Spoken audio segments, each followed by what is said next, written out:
पादस्पर्शं क्षमस्व मे।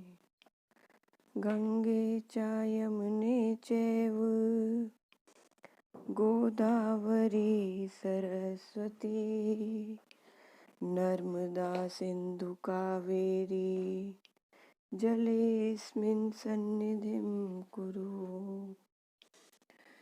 वक्रतुंड महाकाय सूर्यकोटि समप्रभ निर्विघ्नं कुरु मे देव सर्वकार्येषु सर्वदा। सरस्वत्यै नमस्तुभ्यं वरदे कामरूपिणी विद्यारम्भं करिष्यामि सिद्धिर्भवतु मे सदा। गुरु रंजन महोदय, आं महोदय। भवत्याः ध्वनिः न आगच्छति। आं महोदय, अहं पुनः वदामि महोदय। नमो नमः। नमो नमः महोदय। नमो नमः। सर्वेभ्यो नमः। कराग्रे वस्ते लक्ष्मी करमध्ये सरस्वती करमूले तु गोविन्दः प्रभाते करदर्शनम्। समुद्रवसने देवी पर्वतस्तनमण्डले विष्णुपत्नी नमस्तुभ्यं पादस्पर्शं क्षमस्व मे। गंगे च यमुने चैव गोदावरी सरस्वती नर्मदा सिंधु कावेरी जलेऽस्मिन् सन्निधिं कुरु। वक्रतुंड महाकाय सूर्यकोटि समप्रभ निर्विघ्नं कुरु मे देव सर्वकार्येषु सर्वदा। सरस्वत्यै नमस्तुभ्यं वरदे कामरूपिणी विद्यारम्भं करिष्यामि सिद्धिर्भवतु मे सदा। गुरुर्ब्रह्मा गुरुर्विष्णु गुरुर्देवो महेश्वरा गुरु साक्षात् परब्रह्म तस्मै श्री गुरुवे नमः। आदित्यस्य नमस्कारान् ये कुर्वन्ति दिने दिने आयु प्रज्ञा बलं वीरं तेजस्तेषां च जायते। ॐ असतो मा सद्गमय तमसो मा ज्योतिर्गमय मृत्योर्मामृतं गमय। ॐ शांति शांति शांति।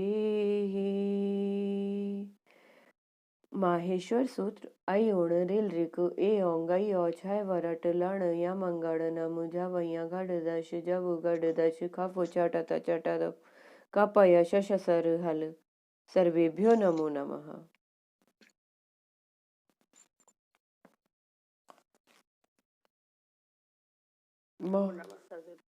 अहं माहेश्वर सूत्र वदामि महोदय। अयो निरे लिरे के ओंग अयो छयवरा चलना या मंगनम जब या घटधस जब घटधस कप चटत चटतव कपय ससस्तर। सम्यक् महोदय। सम्यक अस्ति। धन्यवाद। हम लोगों को दूसरे श्लोक का भावानुवाद देखना है आज। हाँ महोदय। कल पहले हाँ, श्लोक में हमने पढ़ा था कि भगवान अर्जुन से कह रहे हैं कि तू मेरे समग्र रूप को जैसा जानेगा वह सुन। अब भगवान आगे के श्लोक में उसे सुनाने की प्रतिज्ञा करते हैं। लिटिल, अलार्म ऑफ करो, पूरा ऑफ करो। ज्ञानम तेहम सविज्ञानम इदं वक्ष्याम्य शेषतः यज्ञात्वा नेह भूयोऽन्यज् ज्ञातव्यमवशिष्यते। अनुगायन तो हो चुका है ना महोदय? हाँ महोदय। हो गया अनुगायन। तो भगवान कह रहे हैं कि अहम अर्थात मैं, ते तुम्हारे लिए, इदम इस, स्विज्ञानम अर्थात सहितम विशिष्ट ज्ञानम यानी रहस्य सहित जो ज्ञान है यानी तत्व ज्ञान है उसको अशेषतः, शेष यानी बचा हुआ और अशेष यानी संपूर्ण रूप से, वक्ष्यामि कहूंगा, यत जिसको, ज्ञात्वा जानकर, इह अर्थात इस संसार में, भूयः फिर, अन्यत और कुछ भी, दूसरा कुछ भी, ज्ञातव्यम यानी जानने योग्य, न अवशिष्यते नहीं बचेगा, नहीं शेष रहेगा। तो यहाँ पे भगवान अब जो है उस ज्ञान के बारे में बता रहे, कह रहे मैं विज्ञान सहित उस ज्ञान को संपूर्ण रूप से कहूंगा जिसको जानने के बाद फिर यहाँ कुछ भी जानना शेष नहीं रह जाता है, बाकी नहीं रह जाता है। ये इसका शब्दार्थ। तो ज्ञानम तेहम सविज्ञानम इदम वक्ष्याम्य शेषतः, यानी भगवान कह रहे हैं कि भाई अर्जुन अब मैं विज्ञान सहित ज्ञान कहूंगा। विज्ञान सहित ज्ञान संपूर्णता से कहूंगा। इसमें विज्ञान ज्ञान का विशेषण है और विशेषण जो है वो विशेष्य की विशेषता बताने वाला होता है। तो विशेष्य व्यापक हुआ और विशेषण व्याप्य हुआ। व्यापक मतलब जो ज्यादा स्थान पे रहे और व्याप्य यानी जो कम स्थान पे रहे। तो विशेष्य हमारा ज्ञान है जो कि व्यापक है और उस ज्ञान की क्या विशेषता है उसको विशेषण कहते हैं। तो विज्ञान ने ज्ञान की विशेषता बताती, इस दृष्टि से विज्ञान बड़ा यानी श्रेष्ठ हुआ। यहाँ भगवान जो है संसार भगवान से ही उत्पन्न होता है और भगवान में ही लीन होता है ऐसा मानना ज्ञान है और सब कुछ भगवान ही है, भगवान ही सब कुछ बने हुए हैं और भगवान के सिवा कुछ भी नहीं है ऐसा अनुभव हो जाना ही विज्ञान है। इसमें ज्ञान सामान्य हुआ और विज्ञान विशेष हुआ। तो भगवान कह रहे हैं कि मैं तुम्हें कहूंगा यानी मैं खुद कहूंगा और संपूर्ण रूप से कहूंगा। ऐसे तो हर एक आदमी हर एक गुरु से मेरे स्वरूप के बारे में सुनता है और उससे लाभ भी उसको होता है, लेकिन तुम्हें मैं स्वयं ये बात कह रहा हूँ। स्वयं कौन? तो जो समग्र परमात्मा है वह मैं स्वयं मेरे स्वरूप का जैसा वर्णन कर सकता हूँ वैसा दूसरा नहीं कर सकते, क्योंकि वो तो सुनकर और अपनी बुद्धि के अनुसार विचार करके कहते हैं। जैसे कोई वर्णन करता है तो वर्णन करने वाले का जो स्वयं का अनुभव है वो पूरा बुद्धि में नहीं आता है। बुद्धि में जितना आता है उतना मन में नहीं आता है और जितना मन में आता है उतना कहने में नहीं आता है। यानी हमारे सारे अनुभव को हम वाणी के द्वारा प्रकट करना चाहे तो नहीं कर सकते हैं। तो इसी तरह से जब उसका अपना अनुभव पूरी तरह से कहने में नहीं आता है तो वो अपने अनुभव को भी पूरा प्रकट नहीं कर सकता। तो फिर भगवान की तरह वो कैसे कह सकता है?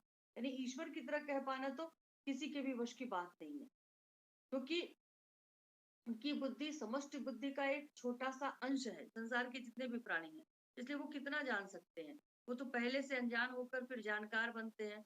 लेकिन जो ईश्वर है वो तो सदा अलुप्त ज्ञान है, यानी उनके वो हमेशा सर्वज्ञ रहते हैं। इसलिए भगवान कह रहे हैं कि मैं सदा अलुप्त ज्ञान हूँ, मेरे में अनजानपना न है न था और न होगा और न होना संभव ही है। इसलिए मैं तुम्हारे लिए उस तत्व का वर्णन करूंगा जिसको जानने के बाद और कुछ जानना बाकी नहीं रहेगा। अभी हम लोग आगे पढ़ेंगे 10वें अध्याय में भी भगवान ने अर्जुन से कहा है कि आप सब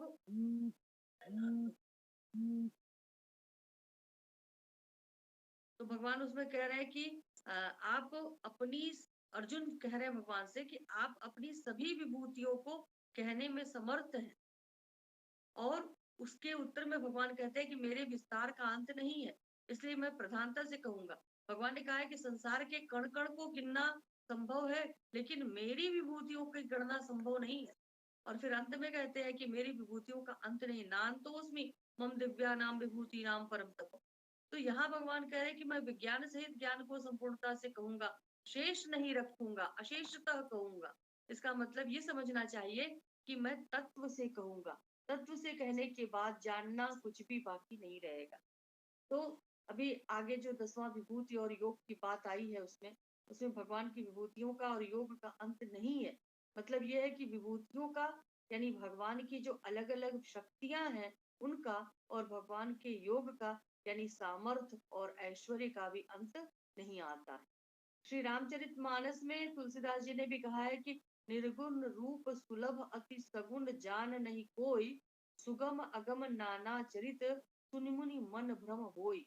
मतलब ये है इसका कि सगुण भगवान का जो प्रभाव है, ऐश्वर्य है, उसका अंत नहीं आता। तो जब अंत ही नहीं आता तब उसको जानना मनुष्य की बुद्धि के बाहर की बात है। लेकिन जो वास्तविक तत्व है उसको मनुष्य बड़ी सरलता से समझ सकता है। जैसे सोने के गहने कितने होते हैं इसको मनुष्य नहीं जान सकता, क्योंकि गहनों का अंत नहीं है। सब जगह अलग अलग डिजाइन बनती रहती है, नई नई डिजाइनें आती रहती हैं, लेकिन उस सब गहनों में तत्व से एक सोना ही है, इसको तो मनुष्य जान ही सकता है। ऐसे ही परमात्मा की संपूर्ण विभूतियों को और उनके संपूर्ण सामर्थ्य को कोई नहीं जान सकता, लेकिन उन सब में तत्व से एक परमात्मा ही है, इसको तो मनुष्य तत्व से जान ही सकता है। तो परमात्मा को तत्व से जानने पर उसकी समझ तत्व से परिपूर्ण हो जाती है, बाकी नहीं रह जाती है। जैसे कोई कहे कि मैंने जल पी लिया, तो इसका तात्पर्य ये नहीं कि अब संसार में जल बाकी ही नहीं रहा। तो जल पीने से जल का अंत नहीं होता है, बल्कि हमारी प्यास का अंत हो जाता है। तो इसी तरह से परमात्म तत्व को तत्व से समझ लेने पर परमात्म तत्व के ज्ञान का अंत नहीं होता है, बल्कि हमारी अपनी जो समझ है, जो जिज्ञासा है, वो पूर्ण हो जाती है, उसका अंत हो जाता है, उसमें केवल परमात्म तत्व ही रह जाता है।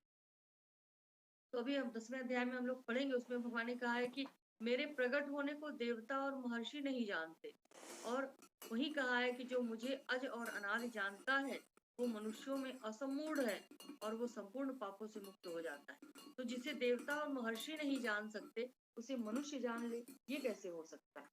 तो भगवान अज यानी अजन्मा, और यानी न, अज यानी जन्मा।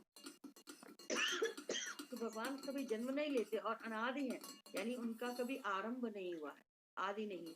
ऐसा दृढ़ता से मानना ही जानना है। तो मनुष्य भगवान को अज और अनादि मान ही सकता है, लेकिन जैसे बालक अपनी माँ के विवाह की बारात नहीं देख सकता, ऐसे ही सब प्राणियों के आदि और स्वयं अनादि भगवान को देवता, ऋषि, महर्षि, तत्वज्ञ, जीवन मुक्त कोई भी नहीं जान सकते। तो इस तरह से भगवान के अवतार लेनों को, लीला को, ऐश्वर्य को कोई नहीं जान सकता है, क्योंकि वे अपार हैं, अगाध हैं, अनंत हैं, लेकिन उनको तत्व से तो जान ही सकते हैं। तो परमात्मा तत्व को जानने के लिए ज्ञान योग में जानकारी की प्रधानता रहती है, यानी ज्ञान की प्रधानता रहती है, और भक्ति योग में मान्यता की यानी मानने की प्रधानता रहती है। तो जो वास्तविक मान्यता होती है वो बड़ी दृढ़ होती है, उसको कोई इधर उधर नहीं कर सकता है। यानी मानने वाला जब तक अपनी मान्यता को न छोड़े तब तक उसकी मान्यता को कोई छुड़ा नहीं सकता।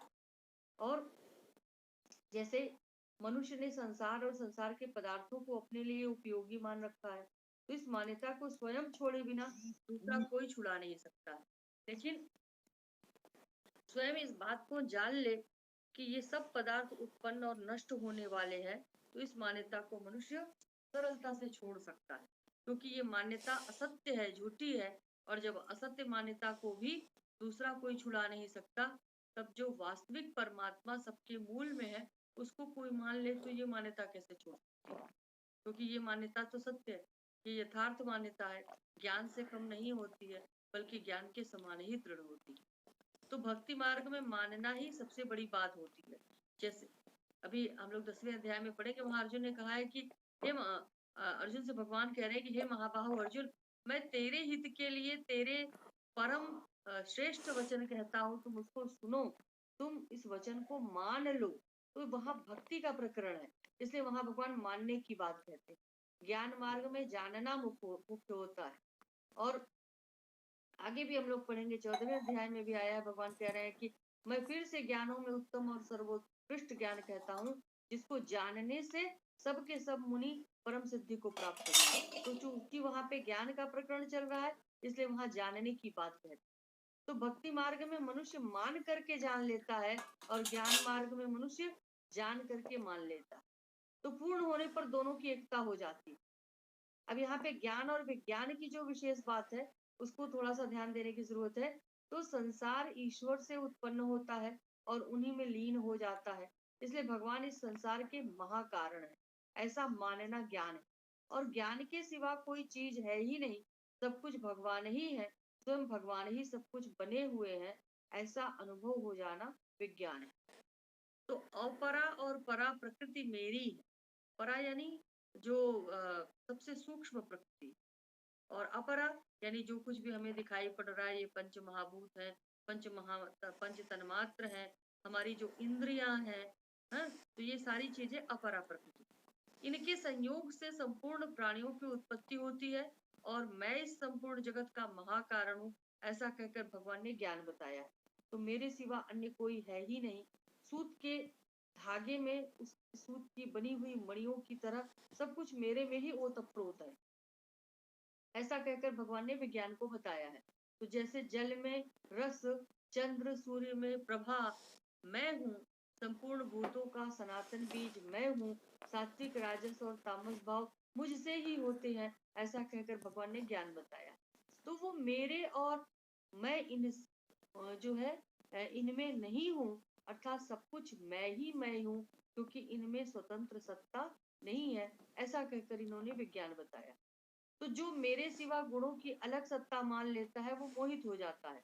लेकिन जो गुणों में मोहित न होकर, यानी ये गुण भगवान से ही ओतप्रोत है, भगवान से ही है और भगवान में ही लीन होते हैं, ऐसा मानकर मेरे शरण में होता है, वो गुणमयी माया से तर जाता है, यानी उससे पार हो जाता है, माया के बंधन में नहीं पड़ता है। तो ऐसे मेरे शरण होने वाले 4 प्रकार के भक्त होते हैं, भगवान ने बताया है। पहला अर्थार्थी, दूसरा आर्त, तीसरा जिज्ञासु और चौथा ज्ञानी, यानी प्रेमी।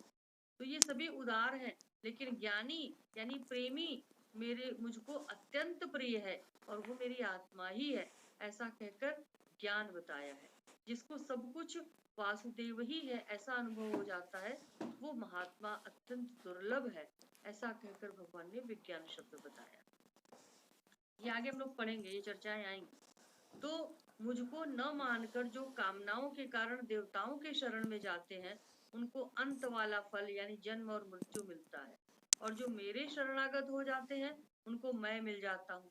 तो जो मुझे यानी जो अजन्मा अविनाशी नहीं है, जो ईश्वर को अज अविनाशी नहीं है ऐसा जानते हैं, उनके सामने सामने भगवान कहते हैं मैं प्रकट नहीं होता। मैं भूत भविष्य और वर्तमान तीनों कालों को और उनमें रहने वाले संपूर्ण प्राणियों को जानता हूँ, पर मुझको कोई नहीं जानता है। जो द्वंद्व मोह से मोहित हो जाते हैं, द्वंद्व यानी ये सुख दुख हानि लाभ जय पराजय, ये सब जो द्वंद्व है, जो इन द्वंद्वों के चक्र में पड़े रहते हैं, उनमें मोह में बंधे रहते हैं, वो बार बार जन्म और मृत्यु को प्राप्त होते हैं। और जो एक निश्चय करके मेरे भजन में लग जाते हैं, उनके पाप नष्ट हो जाते हैं और वो निर्द्वंद हो जाते हैं, ऐसा कहकर ज्ञान बताया। तो जो मेरा आश्रय लेते हैं, वे ब्रह्म, अध्यात्म, कर्म, अधिभूत, अधिदेव और अधियज्ञ को जान जाते हैं, यानी चर अचर सब कुछ मैं ही हूँ, ऐसा उनको अनुभव हो जाता है, ऐसा कहकर उन भगवान ने विज्ञान बताया। तो यज ज्ञात्वा नेह भूयोन्यज ज्ञातम अवशिष्यते, यानी विज्ञान सहित ज्ञान को जानने के बाद जानना बाकी नहीं रहता, अर्थात मेरे सिवा संसार का मूल दूसरा कुछ है ही नहीं, केवल मैं ही हूँ।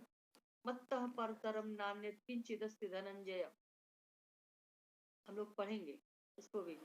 तो उसमें भी भगवान कह रहे हैं कि तत्व से सब कुछ ईश्वर ही है, वासुदेव ही है, और कोई है ही नहीं, ऐसा जान लेगा तो जानना बाकी कैसे रहेगा, क्योंकि इसके सिवा दूसरा कुछ जानने योग्य है ही नहीं। तो जब कुछ जानने योग्य नहीं है तो हमने सब कुछ जान लिया। यदि एक परमात्मा को न जान करके संसार की बहुत सी विद्याओं को जान भी लिया जाए तो वास्तव में कुछ नहीं जाना है, पूरा परिश्रम ही हमने किया है और जानना कुछ बाकी नहीं रहता। इसका मतलब है कि इंद्रियों से, मन से, बुद्धि से जो परमात्मा को जानता है वो वास्तव में पूर्ण जानना नहीं है, क्योंकि इंद्रियां, मन और बुद्धि ये सब प्राकृत हैं, यानी सांसारिक हैं, इस संसार से हमको मिली हुई हैं। इसलिए ये प्रकृति से अतीत तत्व को नहीं जान सकते। स्वयं जब परमात्मा के शरण हम हो जाते हैं तब स्वयं ही परमात्मा को जानते हैं। इसलिए परमात्मा को स्वयं से ही जाना जा सकता है, मन और बुद्धि आदि की क्रियाओं के द्वारा हम कभी भी उनको नहीं जान सकते। ये भगवान इसमें कहना चाह रहे हैं। जैसे संसार की सारी चीजों को हम अपने मन, बुद्धि और ये हमारे हमको 13 करण मिले हुए हैं, जिसमें 5 ज्ञानेंद्रियां, 5 कर्मेंद्रियां, एक मन, एक अहंकार और एक बुद्धि है, और इसी से हम संसार की हर वस्तु को जानते हैं। तो हमें लगता है कि ईश्वर को भी हम ऐसे ही जान लेंगे, लेकिन ईश्वर को जानने के लिए ये हमारे जो पार्थिव करण है ये काम में नहीं आते हैं, क्योंकि ये तो प्रकृति प्रदत्त है। तो ये प्राकृत वस्तुओं को जानने के काम में आते हैं। ईश्वर को जानने के लिए ईश्वर की शरण में ही जाना पड़ेगा, तभी सो जानत यही देहि जनाही, जिसको वो जनाना चाहते हैं वही उनको जान सकता है, बाकी किसी इंद्री के द्वारा हम उनको नहीं जान सकते। यही भगवान इसमें कह रहे हैं। स्पष्ट है सभी को? आम महोदय, आम महोदय। नमो नमः विनय महोदय। अब अगला श्लोक है, मनुष्याणाम सहस्रेषु कश्चित् यतति सिद्धये यततामपि सिद्धानां कश्चिन् मां वेत्ति तत्त्वतः। ये भी श्लोक का इसका भी अनुगायन हो चुका है। तो कह रहे हैं सहस्रेषु मनुष्याणाम, सहस्र यानी हजार होता है, सहस्रेषु यानी हजारों, मनुष्याणाम मनुष्यों में, कश्चित यानी कोई ही मनुष्य, सिद्धये यतति सिद्धि के लिए यानी मेरी प्राप्ति के लिए, यतति यानी यत्न करता है, यतताम सिद्धानाम अपि, और यतताम यानी उन यत्न करने वाले, सिद्धानाम यानी योगियों में भी, अपि यानी भी, कश्चित यानी कोई कोई ही व्यक्ति मेरे परायण हुआ, माम मुझको, तत्वतः वेत्ति, तत्वतः यानी तत्व से, वेत्ति यानी जानता है, यानी मेरे वास्तविक स्वरूप को जान सकता है। तो अभी इसके पहले वाले श्लोक में हमने पढ़ा कि भगवान कह रहे हैं कि मैं विज्ञान सहित ज्ञान को संपूर्णता से कहूंगा, जिससे कुछ भी जानना बाकी नहीं रह जाएगा। जब सब जानना बाकी रहता ही नहीं तो फिर सब मनुष्य उस तत्व को क्यों नहीं जान लेते हैं? तो इसके उत्तर में भगवान कह रहे हैं कि मनुष्याणाम सहस्रेषु कश्चित यतति सिद्ध है, यानी कश्चित कोई एक ही, यतति प्रयास करता है, सिद्ध है सिद्धि के लिए। कितने में से? तो कह रहे हैं सहस्रेषु मनुष्याणाम, हजारों मनुष्यों में से कोई कोई ही पुरुष उस सिद्धि के लिए, जानने का सिद्धि के लिए यत्न करता है। और यतताम अपि, और उन प्रयास करने वालों में भी, यतताम अपि सिद्धानाम प्रयत्न करने वाले सिद्धों में भी, कश्चिन माम वेति तत्वतः, कोई एक ही मुझे तत्व से जान पाता है। तो इसका क्या अर्थ है, क्या बताना चाह रहे हैं भगवान ये कह करके? तो भगवान कह रहे हैं कि ये मनुष्याणाम सहस्रेषु कश्चित यतति सिद्धये, यानी हजारों मनुष्यों में कोई एक ही मेरी प्राप्ति के लिए यत्न करता है। अर्थात जिसमें मनुष्यपना है, यानी जिसमें पशुओं की तरह खाना पीना, जो कहते हैं ना 6 प्रवृत्तियां, आहार निद्रा भय मैथुनं च समानमेतत् पशुभिः नराणाम, तो खाना पीना, आहार विहार भय मैथुन, ये सारी चीजें मनुष्य में भी होती हैं, पशुओं में भी होती हैं। लेकिन जो पशुओं की तरह केवल खा पी करके ऐश आराम करके नहीं रहना चाहता है, वही वास्तव में मनुष्य है। और उन मनुष्यों में भी जो नीति और धर्म पर चलने वाले हैं, ऐसे मनुष्य हजारों हैं। और उन हजारों मनुष्यों में भी कोई एक ही सिद्धि के लिए यत्न करता है। तो सिद्धि मतलब जो स्वर्ग आदि लोकों की और अणिमा महिमा गरिमा प्राप्ति प्राकाम्य ईशित्य वशित्व आदि यत्र कामा वसाई, तो ये 8 सिद्धियां हैं। इन सिद्धियों की प्राप्ति वास्तव में सिद्धि है ऐसा जो नहीं मानते। कुछ लोग सिद्धि से ये भी सोच सकते हैं कि अष्ट सिद्धियां हैं, क्योंकि ये सिद्धियां भी हमें सांसारिक चक्र में ही डालती है, इसलिए सिद्धि भी असिद्धि ही है, क्योंकि वो पतन कराने वाली है, यानी बार बार हमें जन्म और मृत्यु के चक्र में फंसाने वाली है। इसलिए यहाँ परमात्मा की प्राप्ति को ही परम सिद्धि कहा गया है। तो कोई एक ही होता है जो सिद्धि के लिए यत्न करता है, यानी जिससे बढ़कर कोई लाभ नहीं है, जिसमें दुख का लेश भी नहीं है, और जो आनंद जिसमें किंचित मात्र भी कमी नहीं है, कमी की संभावना ही नहीं है, ऐसे स्वतः सिद्ध नित्य तत्व की प्राप्ति के लिए कोई एक ही यत्न करता है। तो जो परलोक में स्वर्ग आदि की प्राप्ति नहीं चाहता, इस लोक में धन मान भोग और कीर्ति आदि चीजों को नहीं चाहता, जो उत्पत्ति विनाशशील वस्तुओं में नहीं भटकता है, और जो भोगे हुए भोगों के और मान बढ़ाई आदर सत्कार आदि के संस्कार रहने से उन विषयों का संग होने पर, उन विषयों में रुचि होते हो रहने पर भी जो अपनी मान्यता, अपने उद्देश्य, अपने विचार, सिद्धांत आदि से विचलित नहीं होता है, ऐसा कोई एक पुरुष ही सिद्धि के लिए यत्न करता है। तो इससे ये सिद्ध होता है कि परमात्मा की प्राप्ति रूप जो सिद्धि है, उसके लिए यत्न करने वाले, यानी दृढ़ता से उधर लगने वाले बहुत कम मनुष्य होते हैं, और परमात्म प्राप्ति की तरफ न लगने में कारण है भोग और संग्रह में लगना। तो सांसारिक भोग पदार्थों में केवल आरंभ से ही सुख दिखाई पड़ता है। मनुष्य तत्काल सुख देने वाले साधनों में लग जाता है, उसका परिणाम क्या होगा इस पर वो विचार नहीं करता।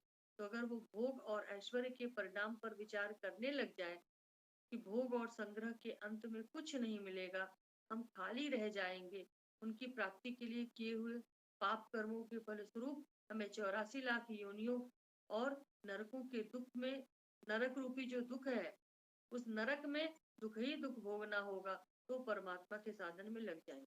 और दूसरा कारण यह है कि संसार के लोग सांसारिक भोगों में ही लगे रहते हैं।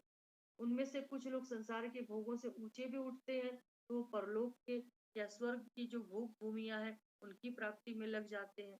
लेकिन अपना कल्याण हो जाए और परमात्मा की प्राप्ति हो जाए, ऐसा दृढ़ता से विचार करके परमात्मा की तरफ लगने वाले लोग बहुत कम होते हैं।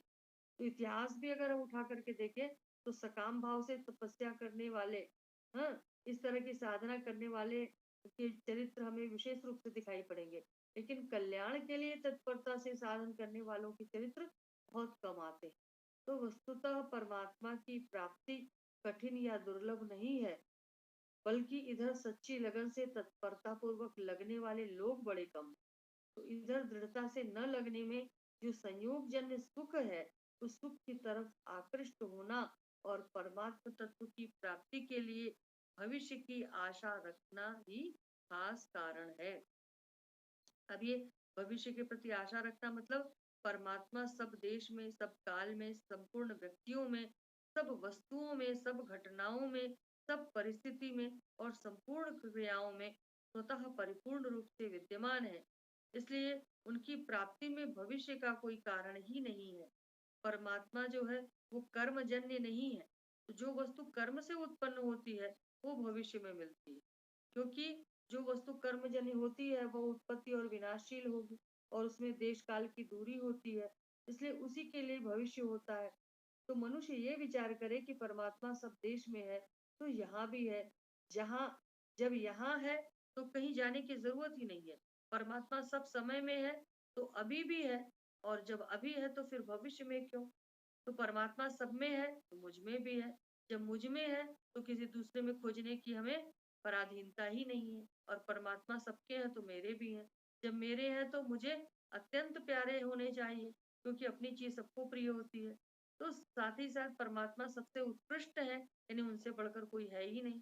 ऐसा विश्वास होने पर स्वतः ही मन परमात्मा की तरफ खींचेगा। तो इन बातों पर दृढ़ विश्वास हो जाए तो परमात्मा की आशा, भविष्य का अवलंबन करने की आवश्यकता नहीं होती है, बल्कि परमात्मा को हम तत्काल प्राप्त करने की हमारे अंदर उत्कंठा हो जाती है। तो यही सबसे बड़ी बात है। अब कह रहे हैं यतताम अपि सिद्धानाम, यहाँ सिद्ध शब्द से केवल उनको लेना चाहिए जिनका अंतःकरण शुद्ध हो गया है, और जो केवल एक भगवान में ही लग गए हैं। तो इन्हीं को गीता में महात्मा कहा गया है और सब कुछ परमात्मा ही है ऐसा जानने वाले तत्वज्ञ पुरुष को भी महात्मा कहा गया है। फिर भी यहाँ जो है वो ही महात्मा साधक होने चाहिए लेना चाहिए जो आसुरी संपत्ति से रहित है, केवल दैवी संपत्ति का आश्रय लेकर अनन्य भाव से भगवान का भजन करते हैं। तो इसका कारण यह है कि यत्न करते हैं, यतताम कहा है, इसलिए यहाँ तत्वज्ञ महात्मा को हम नहीं लेंगे। यहाँ यतताम पद का तात्पर्य मात्र बाह्य चेष्टाओं से नहीं है, क्योंकि भीतर में केवल परमात्मा की प्राप्ति की उत्कट उत्कंठा लगना, स्वाभाविक ही लगन होना और स्वाभाविक ही आदर पूर्वक उन परमात्मा का चिंतन होना, यही यत्न है। तो कह रहे हैं कि ऐसा जो यत्नशील है, कश्चिन माम वेति तत्वता, ऐसे यत्न करने वालों में कोई एक ही मेरे को तत्व से जानता है। यहाँ कोई एक ही जानता है ऐसा कहने का ये बिल्कुल मतलब नहीं है कि यत्न करने वाले सब नहीं जानेंगे, बल्कि यहाँ कहने का ये मतलब है कि प्रयत्नशील साधकों में वर्तमान समय में कोई एक ही तत्व को जानने वाला मिलता है, कारण कि कोई एक ही उस तत्व को जानता है और वैसे ही दूसरा कोई एक ही उस तत्व का विवेचन करता है। हम लोग दूसरे अध्याय में पढ़ चुके हैं, आश्चर्यवत् पश्यति कश्चिदेनम आश्चर्यवत् वदति तथैव चान्यः।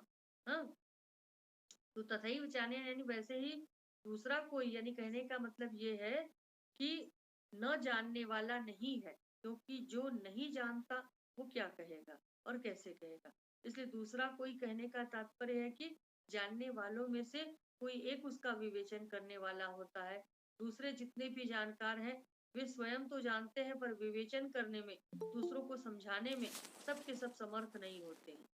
तो प्रायः जो है लोग इस तीसरे श्लोक को तत्व की कठिनता बताने वाला मानते हैं, लेकिन वास्तव में ये श्लोक तत्व की कठिनता के विषय में नहीं है, क्योंकि परमात्मा तत्व की प्राप्ति कठिन नहीं है, बल्कि तत्व प्राप्ति की उत्कट अभिलाषा होना और अभिलाषा की पूर्ति के लिए तत्वज्ञ जीवन मुक्त महापुरुषों का मिलना बड़ा कठिन काम है, बड़ा दुर्लभ। इसलिए यहाँ भगवान अर्जुन से कहते हैं कि मैं कहूंगा और तू जानेगा।